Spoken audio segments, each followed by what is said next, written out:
Bismillahirrahmanirrahim. Assalamualaikum warahmatullahi wabarakatuh. Puji beserta syukur tetap tercurah limpahkan kepada Tuhan Yang Maha Esa yang telah memberikan nikmat kepada kami sehingga kami bisa menyelesaikan proposal kami yang berjudul Pengaruh Gerakan Literasi Sekolah atau GSL dalam meningkatkan minat baca tulis siswa di MI Bustanul Ulum, Liprawetan, Banyuanyar, Probolinggo. Tak lupa kami mengucapkan beribu terima kasih kepada berbagai pihak yang telah ikut andil atau banyak membantu, khususnya kepada Ibu Nani Zahratul Mufidah selaku dosen mata kuliah penulisan skripsi sehingga proposal ini dapat terlaksana atau dapat terselesaikan dengan baik. Mengingat bahwa proposal ini masih jauh dari kesempurnaan, maka kami sangat mengharapkan sebuah kritik dan saran untuk perbaikan dari setiap kekurangan-kekurangan yang ada. Langsung saja, saya Nurul Himah, salah satu mahasiswi Universitas Islam Zainul Hasan Genggong, Fakultas Tarbiyah, Program Studi Pendidikan Guru Madrasah Ibtidaiyah atau PGMI, ingin mempresentasikan proposal dengan judul Pengaruh Gerakan Literasi Sekolah atau GSL dalam meningkatkan minat baca tulis siswa di MI Bustanul Ulum, Liprawetan, Banyuanyar, Probolinggo. Sebelum itu, kami ingin mengulas sedikit tentang alasan kami mengapa kami mengambil judul tersebut. Sebagaimana yang telah kita lumrah ketahui bahwa literasi memang memegang peranan penting dalam pembelajaran di sekolah dasar. Kemampuan literat yang baik pada siswa mendorong pengembangan kemampuan lain, sebab literasi merupakan kemampuan dasar untuk memperoleh kemampuan dalam bidang lain. Secara sederhana, literasi dapat diartikan sebagai sebuah kemampuan membaca dan menulis. Kita mengenalnya dengan melek aksara atau keberaksaraan. Data dari Association for the Education (AIA) mencatat bahwa pada 1992, Finlandia dan Jepang sudah termasuk negara dengan tingkat membaca tertinggi di dunia. Sementara itu, dari 30 negara, Indonesia masuk pada peringkat 2 terbawah. Perkembangan literasi di Indonesia pada saat ini masih dikatakan rendah. Hal tersebut tertulis dalam hasil kajian dari Program for the International Student Assessment PISA yang menunjukkan bahwa dalam kemampuan membaca, bangsa Indonesia menempati urutan ke-57 dari 65 negara di dunia.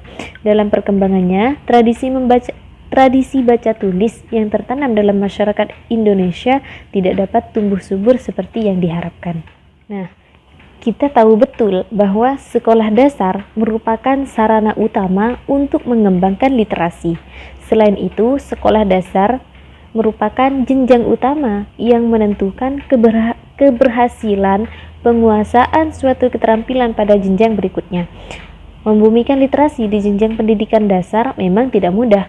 Guru selama ini masih menilai literasi sebagai hal baru dan menganggapnya sebagai sesuatu yang bertele-tele, rumit, jelimet, dan harus menggunakan kecerdasan berlipat.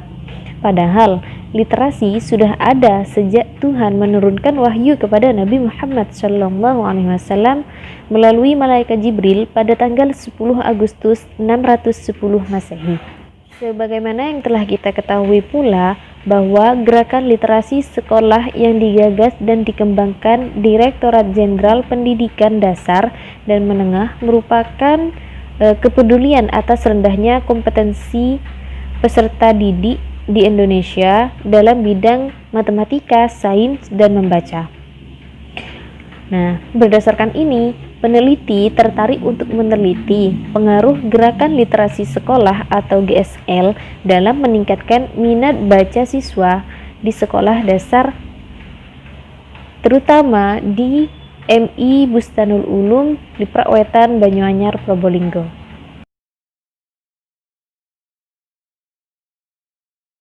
Selanjutnya yaitu fokus penelitian. Fokus penelitian kami yaitu pada kelas 2 MI Bustanul Ulum, Liprawetan, Banyuanyar, Probolinggo. Dan rumusan penelitiannya yaitu bagaimana minat baca tulis siswa sebelum ditingkatkannya gerakan literasi sekolah.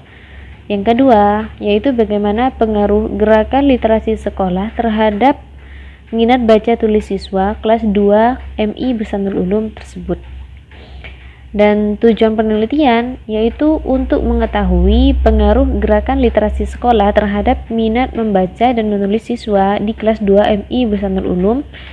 Yang kedua yaitu untuk mengetahui keefektifan gerakan literasi sekolah di MI Bursanul Ulum di Perawetan Banyuanyar Probolinggo.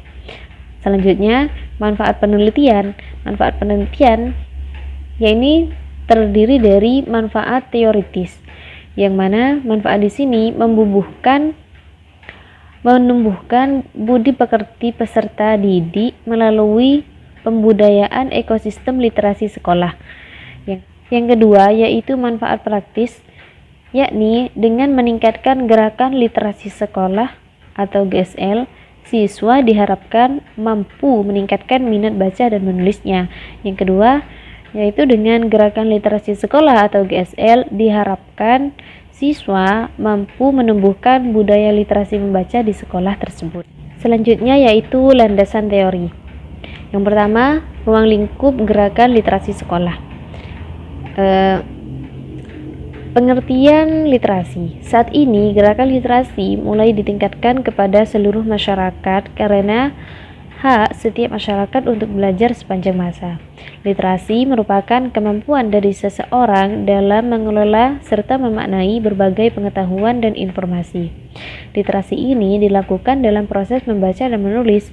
Proses literasi membutuhkan beberapa kompetensi, baik kompetensi pengetahuan, bahasa tulis dan lisan, kompetensi kecerdasan atau kognitif, kompetensi kultural, dan pengetahuan tentang genre. Secara literal, literasi dapat diartikan sebagai kemampuan untuk mengetahui sebagian informasi dari berbagai sumber. Pada umumnya, kegiatan literasi ini dilakukan melalui membaca buku dan bacaan-bacaan lainnya. Menurut Widayani, menjelaskan bahwa literasi merupakan kemampuan mengakses, memahami, dan menggunakan sesuatu secara cerdas melalui berbagai aktivitas, antara lain membaca, menulis, melihat, menyimak, atau berbicara. Maya Gunawardena mengatakan bahwa literasi merupakan kemampuan level tinggi dan seluruh siswa dibutuhkan untuk mengembangkan tingkat keterampilan pemahamannya dan strategi membaca berbagai disiplin ilmu dan bahasa yang berkaitan dengan pengembangan kemampuan menulis. Sedangkan pemerintah melalui institusi Kementerian Pendidikan dan Kebudayaan atau Kemendikbud menelurkan gagasan gerakan literasi sekolah atau GSL sesuai dengan Peraturan Menteri Pendidikan dan Kebudayaan Nomor 23 Tahun 2015. Salah satu kegiatan diadakan gerakan tersebut adalah kegiatan 15 menit membaca buku non-pelajaran sebelum waktu belajar dimulai. Seperti itu. Selanjutnya yaitu tujuan literasi. Nah, program literasi digalakkan di satuan pendidikan untuk meningkatkan minat baca siswa dan juga daya baca siswa. Berdasarkan menurut Widayani, mengklasifikasikan tujuan literasi menjadi dua tujuan, yaitu tujuan umum dan tujuan khusus. Tujuan umum yaitu untuk menumbuhkan budi pekerti peserta didik melalui pembudidayaan ekosistem literasi sekolah. Sedangkan tujuan khususnya yaitu ada beberapa poin. Poin yang pertama, menumbuhkan budi pekerti peserta didik. Yang kedua, membangun ekosistem literasi sekolah. Yang ketiga, menjadikan sekolah sebagai organisasi pembelajaran, learning organization. Yang keempat, mempraktikkan pengelolaan pengetahuan atau knowledge management. Yang kelima, yaitu menjaga keberlanjutan budaya literasi. Seperti itu. Selanjutnya yaitu ruang lingkup literasi sekolah. Ruang lingkup literasi sekolah adalah terdiri dari beberapa poin, yaitu yang pertama lingkungan fisik sekolah, yang kedua lingkungan sosial dan efektif, yang ketiga lingkungan akademik. Seperti itu.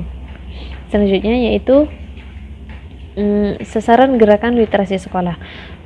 Sasaran panduan gerakan literasi sekolah adalah guru sebagai pendidik dan pustakawan sebagai tenaga kependidikan untuk membantu mereka melakukan kegiatan literasi di sekolah. Selain itu, kepala sekolah memfasilitasi guru dan perpustakawan untuk menjalankan peran mereka dalam kegiatan literasi sekolah. Selanjutnya yaitu tahap penerapan literasi.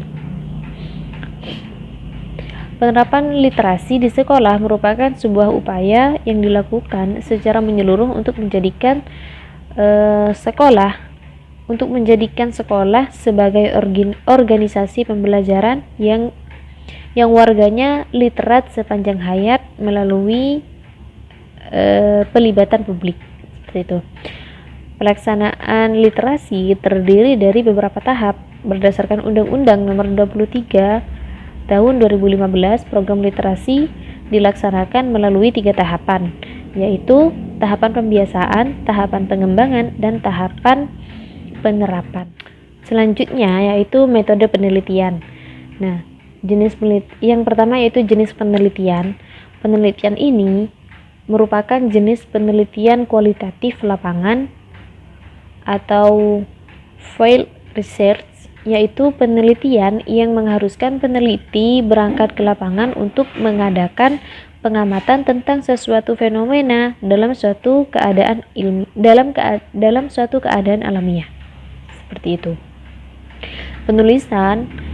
Penulis menggunakan metode penelitian kualitatif dikarenakan permasalahan yang diteliti oleh penulis kompleks dan dinamis serta penuh makna sehingga sulit dilakukan.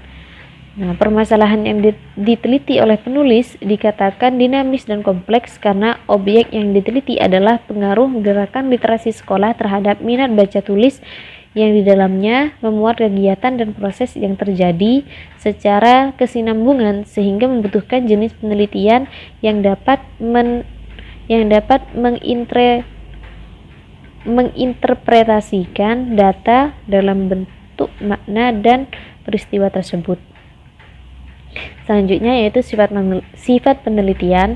Penelitian ini bersifat penelitian deskriptif atau descriptive research, yaitu penelitian yang diarahkan untuk memberikan gejala-gejala, fakta-fakta atau kejadian-kejadian secara sistematis dan akurat mengenai sifat-sifat populasi atau daerah tertentu. Seperti itu. Selanjutnya yaitu lokasi penelitian. Penelitian ini dilakukan di Madrasah Ibtidaiyah Busanul Ulum, Desa Liprawetan, Kecamatan Banyuanyar, Kabupaten Probolinggo. Selanjutnya yaitu sumber data penelitian. Nah, sumber data penelitian adalah objek dari mana data diperoleh. Jadi, sumber data menunjukkan asal informasi. Data harus diperoleh dari sumber data yang tepat. Jika sumber data tidak tepat, maka mengakibatkan data yang terkumpul tidak relevan dengan masalah yang diteliti. Adapun sumber data dalam penelitian ini terbagi menjadi 2 macam, yaitu sumber data primer dan sumber data sekunder.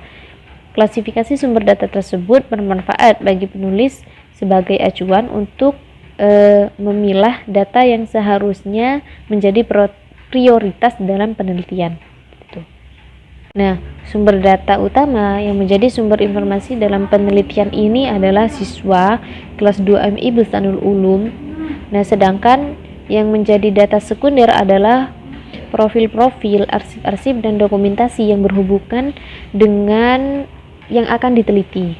Penelitian ini menggunakan sumber data primer dan sumber data sekunder, sehingga data yang diperlukan untuk penelitian terkumpul sesuai dengan kebutuhan peneliti. Seperti itu. Selanjutnya yaitu teknik pengumpulan data. Teknik pengumpulan data merupakan langkah yang paling strategis dalam penelitian, karena tujuan utama dalam penelitian adalah mendapatkan data. Untuk mendapatkan data secara subjektif dalam penelitian ini ada beberapa metode yang penulis gunakan, yaitu antara lain wawancara atau interview. Yang kedua observasi, yang ketiga demonstrasi, dan yang terakhir teknik analisis data. Selanjutnya yaitu pengecekan keabsahan temuan. Teknik menjamin keabsahan data sangat perlu dilakukan agar data yang dihasilkan dapat dipercaya dan dipertanggungjawabkan secara ilmiah. Nah, teknik menjamin keabsahan data merupakan suatu langkah untuk mengurangi kesalahan dalam proses pemerolehan data penelitian yang tentunya akan berimbas terhadap hasil akhir dari suatu penelitian.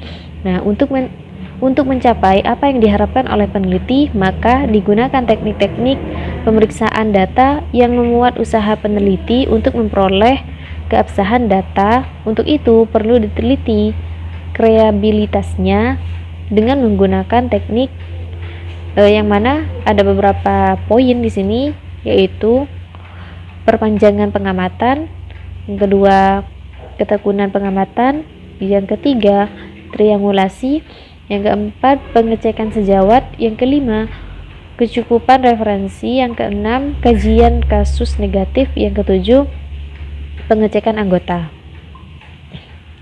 Selanjutnya tahapan-tahapan penelitian. Adapun tahap-tahap dalam penelitian ini secara garis besar dibagi menjadi 3, yaitu tahap pra penelitian. Nah, di mana pada tahap ini menyusun proposal penelitian dan meminta izin kepada lembaga yang terkait sesuai dengan sumber data yang diperlukan. Yang kedua yaitu tahap pelaksanaan penelitian.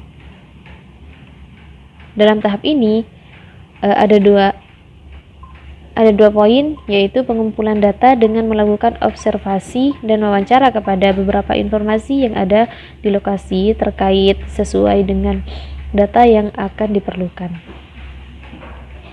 Yang kedua yaitu mengidentifikasi data yang sudah terkumpul dari hasil observasi dan wawancara agar memudahkan peneliti dalam menganalisa data yang diinginkan. Selanjutnya yaitu tahap akhir penelitian atau menyusun laporan. Pada tahap ini penulis menyusun semua data yang telah terkumpul secara sistematis dan terinci sehingga data tersebut mudah dipahami dan temuannya dapat diinformasikan kepada orang lain secara jelas. Seperti itu. Alhamdulillah cukup sekian yang dapat kami sampaikan. Kurang lebihnya mohon maaf yang sebesar-besarnya. Wassalamualaikum warahmatullahi wabarakatuh.